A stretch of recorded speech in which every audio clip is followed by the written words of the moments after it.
Всем привет! Я сейчас нахожусь в отпуске в Хорватии, и на этой неделе не планировала делать новостной славянский выпуск. Но, к сожалению, есть одна новость, которая остается актуальной всю неделю. Из-за аномальной жары начались сильнейшие пожары в южной части Словении.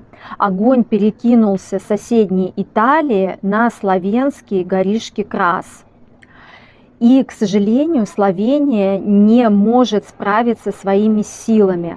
Оказалось, что у Словении нет своего специального самолета, который бы мог тушить пожар с воздуха. На помощь пришли самолеты и вертолеты из Италии, из Сербии, из Словакии, из Хорватии. Сегодня прилетели специальные самолеты из Румынии. Они называются «Спартанцы» и могут единовременно выливать с воздуха 6000 литров воды. Несмотря на такие громадные усилия, пожар не утихает.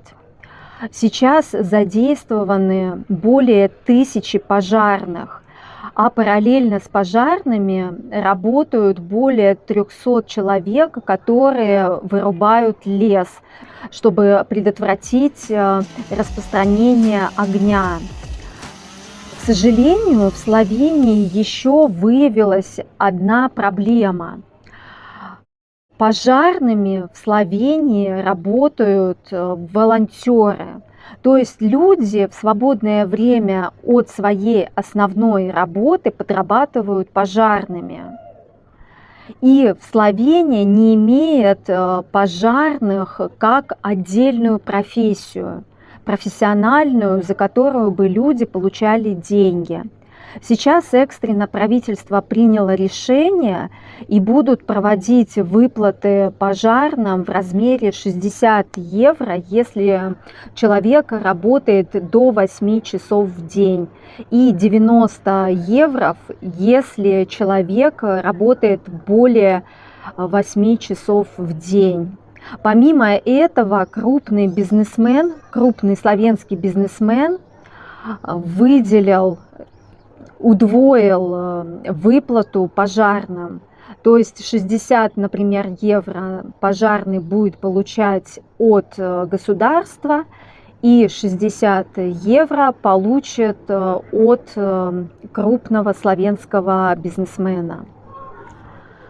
Огонь настолько сильный, что даже до Любляны дошел смог. Такой пепельный смог, и воздух имеет примесь гари. Помимо всего прочего, сейчас на военных авиадиспетчеров наложена очень большая ответственность. Они должны распределять количество самолетов, огромное количество самолетов в воздухе на таком небольшом воздушном пространстве, чтобы не было никаких столкновений.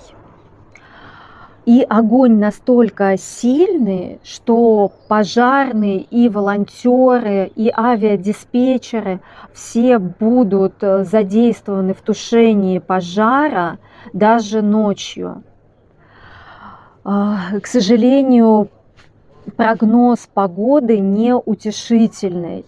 Аномальная жара будет продолжаться, и сильный ветер способствует быстрому распространению огня.